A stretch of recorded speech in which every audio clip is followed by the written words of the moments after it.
नमस्कार दोस्तों, मैं रॉबिन शर्मा। आप हैं मेरे साथ एक ऐसे विषय पर चर्चा करने के लिए। चर्चा है कि यूरोप इस समय उलझा हुआ है। चर्चा इस बात की है कि अब यूरोप की रक्षा कौन करेगा। ऐसा इसलिए क्योंकि हाल ही के समय में ट्रंप ने यह कहते हुए यूरोप को धमका दिया कि अगर रूस तुम पर हमला करने आया तो मैं नाटो छोड़ के चला जाऊंगा।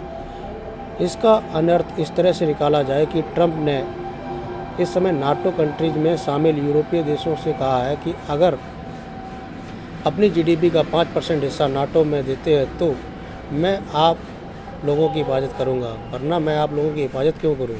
इससे बेहतर है कि मैं नाटो ही छोड़ दूं। इस बात को जब यूरोपीय देशों को पता चला तो उन लोगों के बीच में दो प्रकार के ख्याल आए। पहला कि अमेरिका ने नाटो छोड़ दिया तो क्या ये संगठन खत्म हो जाएगा। आज 32 देशों का ये समूह है। इसमें से अमेरिका को हटाकर जो बाकी देश हैं वो अगर अकेले रह गए तो उनकी हिफाजत कौन करेगा। ऐसे में इन सब ने अब प्लानिंग बनाई है कि हम लोग अमेरिका को ही निकाल देते हैं। अपनी सुरक्षा के लिए इस नाटो को अपने साथ रखते हैं। अगर अमेरिका जाना चाहे तो जा सकता है और यूरोप को अमेरिका के जाने से कोई फ़र्क ना पड़े।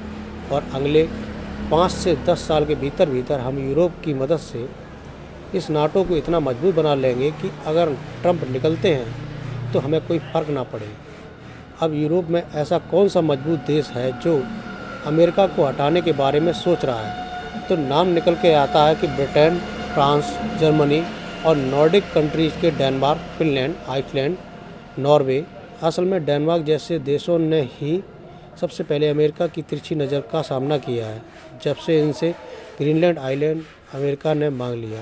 ऐसे में आने वाला समय अगर किसी भी यूरोपीय देश के साथ हुआ कि उनके हिस्से को अमेरिका ने क्लेम करना शुरू कर दिया तो फिर अमेरिका से अपनी हिफाजत ये कौन करेगा।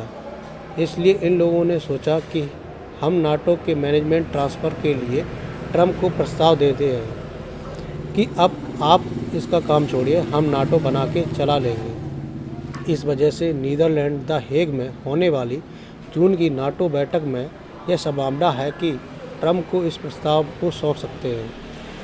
ऐसा क्यों हुआ? क्योंकि ट्रंप लगातार जिस तरह की हरकतें कर रहे हैं, पुतिन से करीब हो या जेलेंस्की को धमकाना हो। इतना ही नहीं, ब्रिटेन जो कि नाटो का मेंबर है, उनको ये कहना हो कि हमारे बिना क्या खुद की आप रूस से रक्षा कर लेंगे। इनके इन बयानों के चलते ही आज नाटो कंट्रीज में ट्रंप की ऐसी बातों का डर है। नाटो सेकेंड वर्ल्ड वॉर के बाद अमेरिका ने यूएसएसआर से लोगों को बचाने के लिए यूएसएसआर की जो कम्युनिस्ट नीतियां हैं उनके प्रभाव में कोई देश ना आ जाए, इसलिए नाटो का गठन किया था। अमेरिका के द्वारा गठित यह संगठन शीत युद्ध तक यानी 1991 तक तो सक्षम रहा यूएसएसआर के विस्तार को रोकने के लिए, लेकिन जब 1991 में सोवियत रूस का विघटन 15 देशों में हो गया तो ऐसे में नाटो का महत्व खत्म हो गया। लेकिन फिर भी नाटो बना रहा और उद्देश्य तय हुआ कि इन नाटो कंट्रीज पर अगर किसी भी देश ने हमले का प्लान किया तो ये सब देश मिलकर उसका बदला लेंगे। लेकिन इसी कारण से नाटो बढ़ते हुए आज 32 देशों का समूह बन गया। नाटो का मतलब है अगर किसी देश पर हमला होता है और वो नाटो का मेंबर है तो सभी देश एक साथ होकर उसके ऊपर हमला कर देंगे। लेकिन इन सबका जो सबसे बड़ा संरक्षण है वो अमेरिका का है।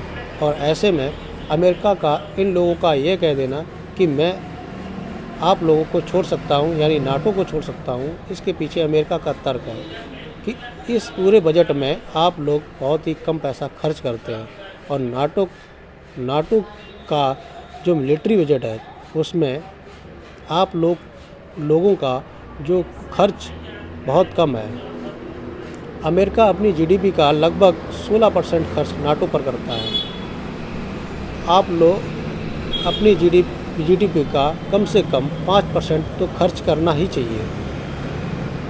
2024 में अमेरिका का बजट देखें तो 1185 यूएस बिलियन डॉलर का बजट था।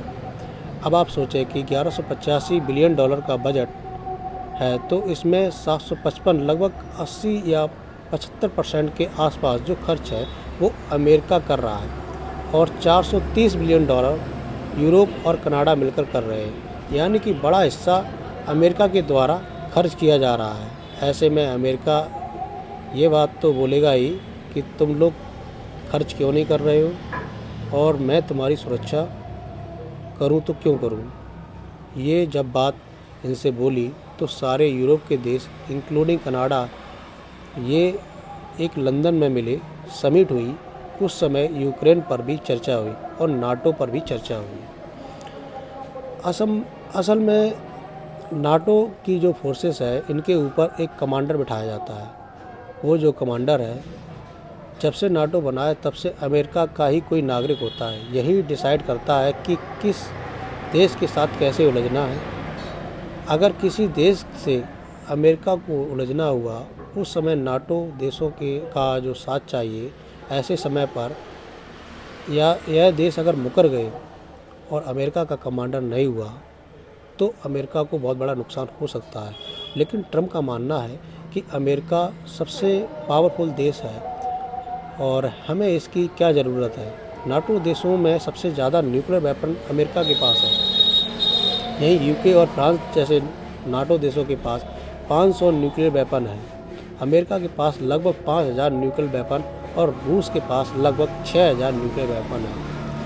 अभी तक देखा जाए अपने भारत के पास 160 न्यूक्लियर वेपन है जो बहुत कम है। यूरोप में अमेरिका ने 1 लाख सैनिक फिलहाल तैनात किए हैं। यूरोप खुद चाहता है अपने सैनिक तैनात करें। यूरोप में अमेरिका के जो कई मिलिट्री बेस हैं। 4 मार्च 2025 की खबर है कि यूरोपियन यूनियन ने $841 बिलियन का खर्च करेगा नाटो पर अपने हथियार बनाने के लिए दोबारा से।